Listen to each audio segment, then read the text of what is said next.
Ladies and gentlemen, our next session will be track number 1, Corporate Leadership in ESG, Setting the Standard for Responsible Business Practices.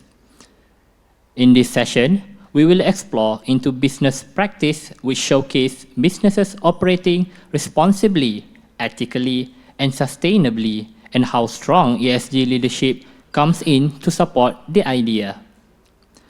Before I invite the speaker to the stage, I would like to introduce a little bit of his profile. Our speaker will be Mr. Muhammad Irwan bin Aman, General Manager for Sustainability at Sarawak Energy, bringing over 25 years of experience in the energy and clean energy financing sectors. His expertise spans research and development, environmental impact assessment, feasibility studies, project financing, technical and financial due diligence, and energy sector audits. Mr. Irwan leads Sarawak Energy's sustainability strategies and serves as a board member of the United Nations Global Compact, Malaysia and Brunei Network. His background includes significant roles at Mitsubishi UFJ, Morgan Stanley Securities Co. Limited, and Tenaga Nasional Berhad.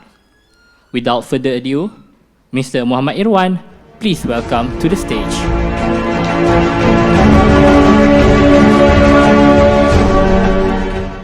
Assalamualaikum everyone and good morning. So thank you so much. Before I start, thank you so much MIM for inviting us. I will try my best to present to you the topics being given to me. So basically corporate leadership in ESG, setting the standards for responsible business performance practices. Sustainability is very wide and big topics. Anything can fall under sustainability. It cut across the company function. For your info, I just come back from Bakun. We're conducting a Bakun assessment. I think everyone knows about Bakun hydropower. We just it's not completed yet. The process of assessment just yesterday, so I arrived quite late last night. Basically, how hydropower can be developed at international sustainability standards, their requirement to this. So that's on the hydropower part. That also covers social, technical, and then environment part of it. So that's how busy it is in sustainability now for us. Because again, whatever been highlighted earlier in the first panel, that's the requirement from our investors. So then again, let's start with my slide presentation. So for Sarawak Energy, we are basically the vertical integrated companies responsible in power development, retail, transmission, distribution, and retail. We are also exporting our energy to Indonesia through Kalimantan Barat. So that's what we have currently. So in the future, we would like to export we are in negotiation with Singapore as well, to export to Singapore. So our vision to meet the regional needs for prosperity of Sarawak by meeting the needs of renewable energy. So this is the vision of Sarawak Energy. And then for us, the company been established in 1921, 22 or 21? 21. So now it's about more than 100 over years. Okay, it's owned by the government earlier, and then privatized, and then 100% owned by the government again. All right, so that's our history. If you like to know more about Sarawak Energy, you can scan the QR code. Okay, for sustainability, what's the definition of sustainability within Sarawak Energy? These two terms, sustainability, ESG, come interchangeable. So sustainability is a strategic approach to long-term material risks. If you talk about long-term, it's more than 5 to 10 years. We need to incorporate that in our assessment. Okay, in creating values to all stakeholders, be it the community impacted by our business, be it our shareholders, be it our customer. So we need to assess the risk and opportunity in creating values to all our stakeholders, and it must be based on real business values. If there's no business values to it, then it will not be sustainable. All right, be it whatever we try to do, it must be real business values. This definition is coming from our chairman, Tan Sri Dato' Amar Abdullah Hamid Spawi. Okay. If you talk about the ESG in corporate leaderships, again, it's about, if you talk about ESG, it should be holistic enough, it should be integrated enough for us to, whatever we decide or whatever we're going forward, it should be integrated, and it should be the mindset of it. We can't be adopting process system kind of mindset where you have one process, and one process. It should be what we call a system process, the thinking behind it. So everything is interlinked to each other. Okay, when we invest into renewable energy projects, what's the benefits that all these projects will bring to the community, to bring to the environment? Okay, and then focus on topics that are material. Previously, if you conduct the strategic analysis, sometimes the ESG is not really being factored in. So when we do, from the lens of, when we did the strategic analysis or assessment, ESG is a must to be put in. And we need to analyze it in a long-term perspective so that every aspect has been properly considered. Only then we are clear what needs to be done, how we're going to address it. And then all this, the ESG part need to be integrated, incorporated into business strategy, policies, and the way we do things. And then all this, come to think of it, all the challenges that we are facing is all about future-proof the business, okay, and creating values. We understand that the requirement getting more and more stringent. For us, our big customer, our bulk customer, start asking about our scope 1 and scope 2. All right? So whether we have conducted a third-party assurance for our data and so on. We have seen this happening. And for the state of Sarawak, in December last year, there is a new ordinance been put in, GHG reduction ordinance, where all the big corporations, especially in energy and oil and gas, we need to report our emissions, and in the future, there will be penalty if we exceed certain amounts. All right? So this is the future requirements in doing business. So all these are interrelated to the business demand. For example, exporting to Europe, the CBAM requirement and so on. So everything is interrelated to each other. So sustainability or ESG, it become more and more dominant in corporate. We don't see this happening in 10 years ago, because I'm joining Sarawak Energy in 2012, one-man show. It's quite difficult to push this forward because of there's no clear driver to it. Apart from, yes, we need to become a responsible business entity. But now we can clearly see all the business requirement coming in, be it taxonomy, be it customer requirement, be it the legislation. But everyone need to prepare themselves, be it big or small, to embrace all these changes, right? So this is when we talk about ESG in corporate leadership, and then the other way around, leadership in ESG, right? In any corporation, when we talk about ESG, tone from the top is a must, okay? Starting from the board, the CEO need to really emphasize the importance of ESG, where we are going, and so on. And then transparency and accountability is very important, because sustainability ESG is basically talking via real data. Okay, we can't talk about ESG without having a data. Data need to be accurate, need to be uniform. So I would like to again to suggest or to promote for large corporation or small corporation, if that data is really important for your business, especially on ESG, please go through a third-party assurance, right? We have gone through that process 10 years ago where the uncertainty of the data is not there. So when we receive from this department or section, and we receive another data set from another department, it's not jive. So when we would like to develop initiative, for example, the data need to be accurate. So data is very important, and then to disclose the data is always a good thing to have. Not good to have, it's a must basically. Disclosure of your data, be it internally or externally. Right? Only then people can see, throughout the company, can see this is the trend of my function. For example, let's say you belong to, in our context, you belong to a power plant. This is the emission that we admit yearly. When we introduce energy efficiency, this is the reduction that we produce, result from the initiative. That's basically give them the accountability and pride. Yes, we have done something, it's reflected in the data.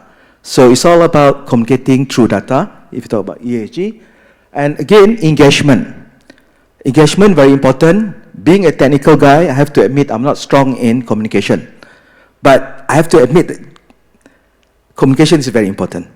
Starting from the top up to the lowest level in our companies. They need to understand why we are doing this and how it impacts at their level. We have programs, several programs. One of it this year, we already completed that program, Certified Sustainability Manager programs. We are selecting the managers because they are the one that, the middle management, for them to basically training for sustainability ESG practitioner for non-sustainability managers. We have done it working together with Monash and GCMY. This will not stop there. There will be continuity next year. Next year, we will expand to executive and non-executive so that the real understanding why ESG is important to the corporation. And then innovation and adaptation. That's why later you will see our roadmaps.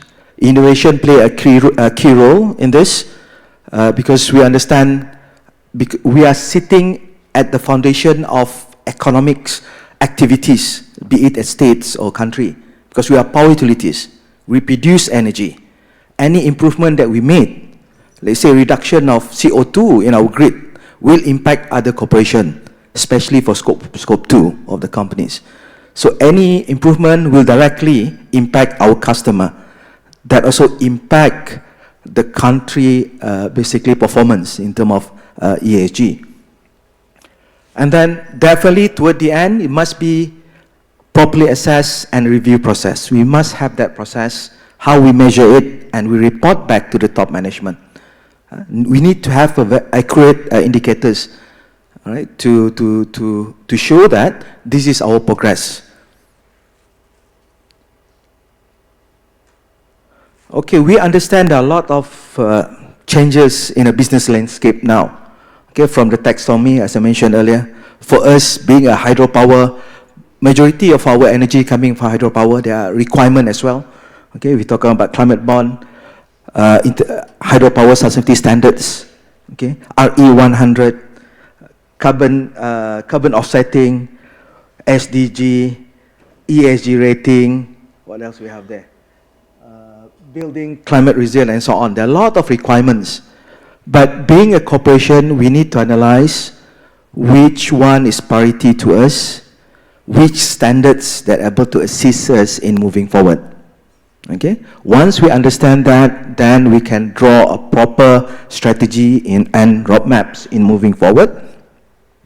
This is basically, currently is a voluntary requirement, but we can see in the future, most of these requirements will be embedded in future requirements. Because the principle, more or less the same, right? Okay, again, this is more on the regulation part, or the country specific. Again, as I mentioned earlier, for Sarawak, we have that GHG reduction ordinance, where it's already come into force. So we are admitting, if you look at our sustainability reports, Sarawak Energy, although we are dominating by RE, 30% of our power generation is still coming from thermal energy. So that results to emission of 5 to 6 million ton a year. Of course, for coal, we're not going to build a new power plant, and in the future, we're going to close some of them. But how we going to adapt or to manage the legal requirement in the future? We are not too sure how much the penalty, but we need to do something on that.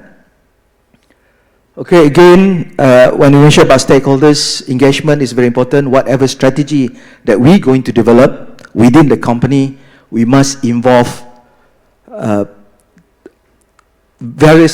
every people within the functions, especially the middle management, because they are the one that understand what the function want, how the function will impact the whole strategy.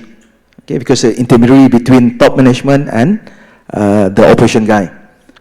So normally we have a lot of workshops within the corporation to discuss about all this. Okay, I will not go into detail. This is a basic MBA kind of thing. This is how we look at what we are doing now.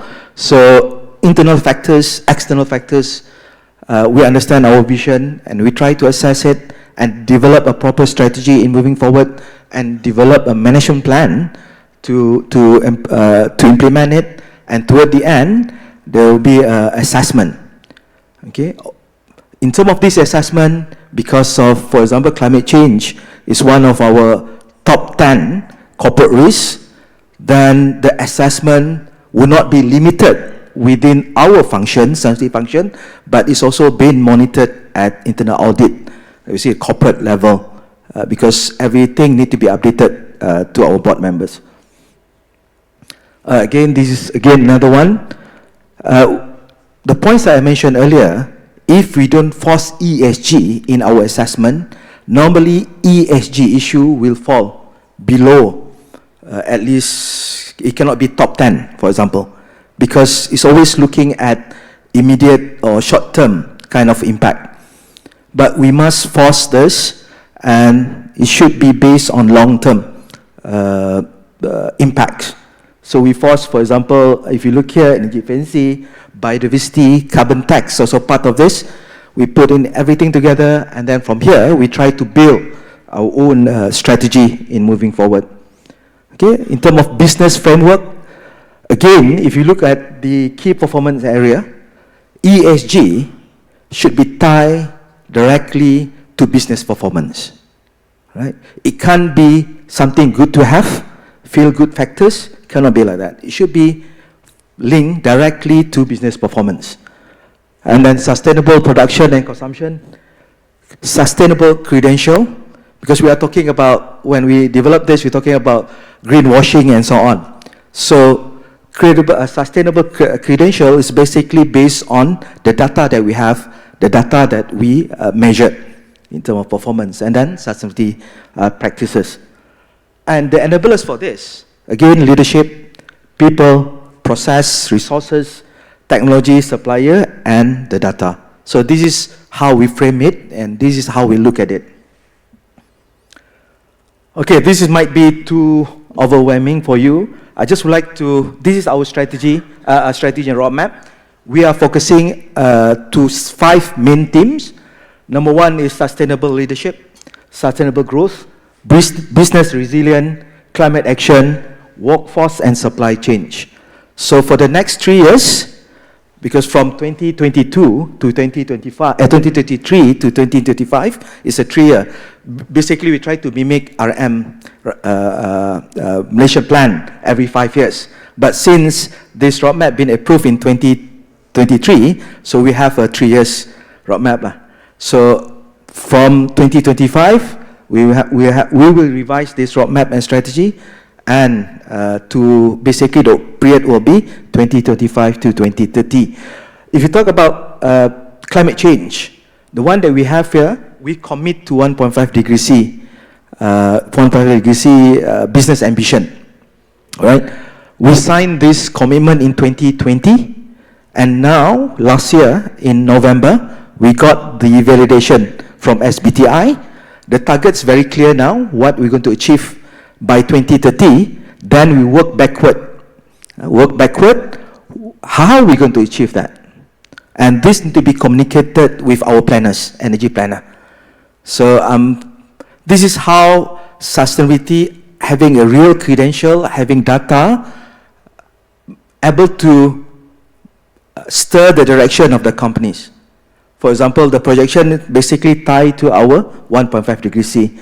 And then this is, when you talk about climate change, it can be categorized under sustainable growth.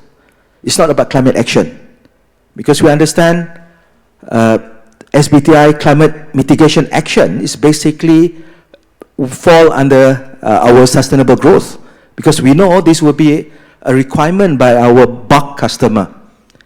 It will be requirement by our new customers in the future. It's open up the potential of growth for Sarawak Energy. Right? If you look at, especially for our future customer, for example, Singapore, they already set what I call a strict requirements. What type of energy that they want to import to Singapore. Okay, and then it's also cut across. If you talk about climate change, it cut across the whole company. Okay, under climate action, we talk about adaptation, and resilience. It's all under that category. So if that's when we develop this strategy. The whole idea is we need to have a clear direction. We need to have a clear action plan, at least the high level, that can guide our operation, that can guide our planning. Okay, this is the SBTI thing. Since we are the first one to get it validated, and we are the first one to sign it off, honestly, our own experience in pushing this agenda to our top management, it's not that kind of straightforward. All right? It's kind of challenging because people start asking, has Tenaga signed off with this? Has Prana signed off with this? It's a common within this, within Asia context or Malaysia context. If someone have done it, okay, it's okay, fine, we have a reference point. But being the first one, but if we have a good data, if the data has been assured by third party, when management have a look at it, oh yeah, I remember what my CEO mentioned to me, yeah, Irwan, why not? Let's sign off. Because they see the data, then straight away, they see the values. So that's why if you talk about ESG in management, it's all about data. Okay? We start 10 years ago, all right? So, but there is no, we just need to start somewhere.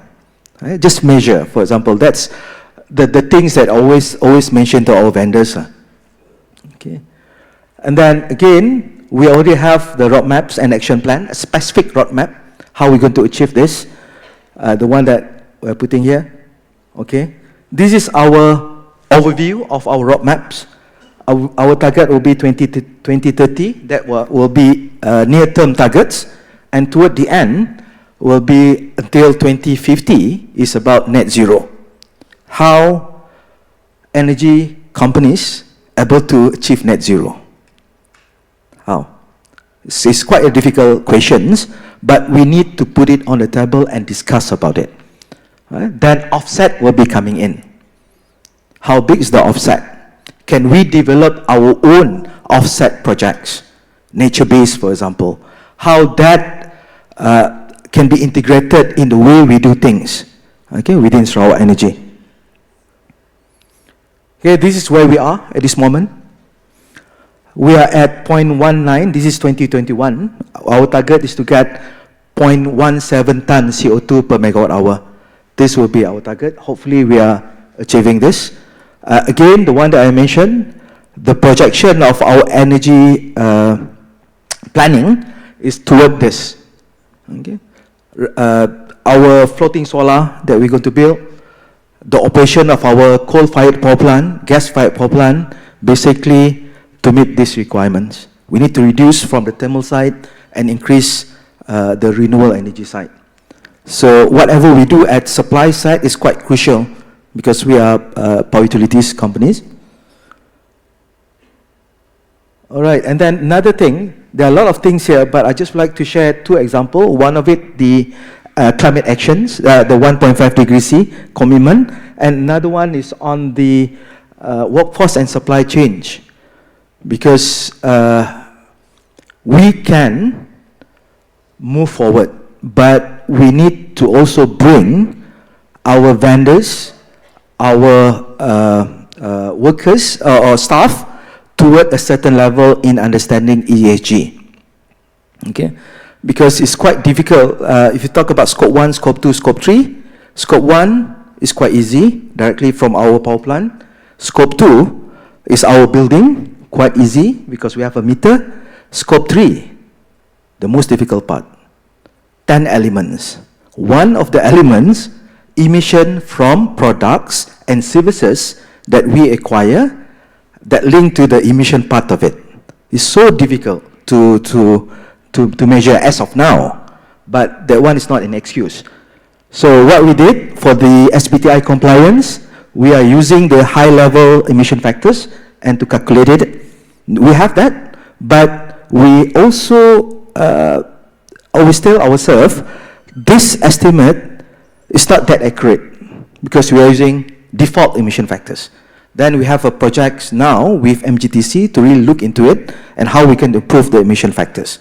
Then again, under scope 3, the pain is basically how to measure the vendor side of it, emission from our purchasing or services that we acquire, how to measure that. So that's one. Secondly, in terms of workforce, we're also thinking to have what we call sustainability, more or less like sustainability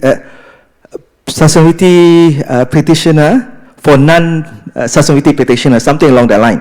So everyone within the corporation will have their own competency. HR, for example, what sort of competency in sustainability we are looking at for our generation, and so on. So this is also part of next year programs we have for the managers, as I mentioned earlier. Next year we're going to expand it up to what we call other critical function. These are the programs that we have with our vendors. When we start off with this program, we invite about 50 vendors in a very luxury hotel, just like this hotel, with good food and so on. But the turn-up is very, very low. Only 2 companies. Because they don't see the value of it, the vendors. Because they are small vendors, that's our priority. But now, after second year, 70 of our vendors has gone through the assessment. So we know where are they in terms of readiness. In terms of ESG. So we can design a program tailored to where they are. We have not forced this requirement yet in our contract procurement, but in the future, yes. All right? So that's why once the vendor aware about this, the second program, we invite 70 vendors, 69 turn up. So this is the things that, yes, we would like to achieve our targets, our journey toward net zero, but we also need to improve the vendors that also provide their services to us. All right, in conclusion, if you talk about setting the standards, ESG standards, responsible business practices, yes, whatever we do, if we talk about sustainability or ESG, it's about practices. It's about culture. It's about mindset. It's about behavior. It's about culture of the company. How to develop this? This is a difficult question. There is no one answer for all. Okay. So, but principle from our own experience, proactive leaderships.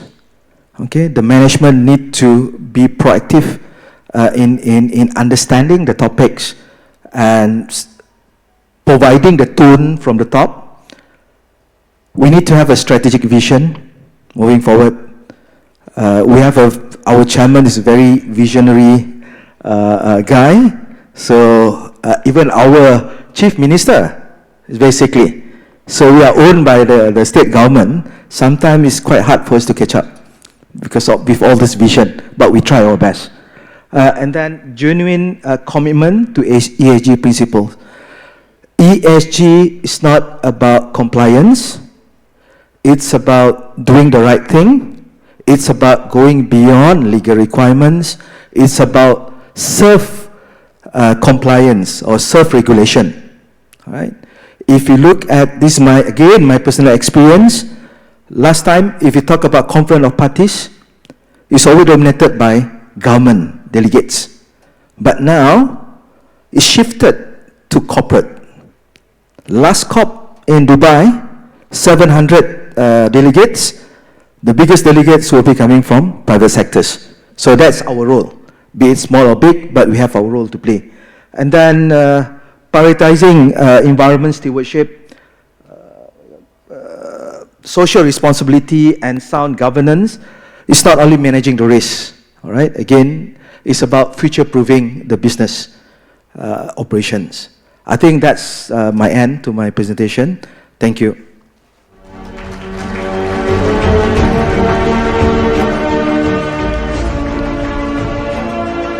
Thank you, Mr. Muhammad Irwan Aman, for the insightful session. Now, I would like to invite Yang Berbahagia, Datuk Yoh Soo Min, MIM Court of Emeritus Fellow, accompanied by Mr. Kabinesh Eliatambi, to the stage for the plaque presentation.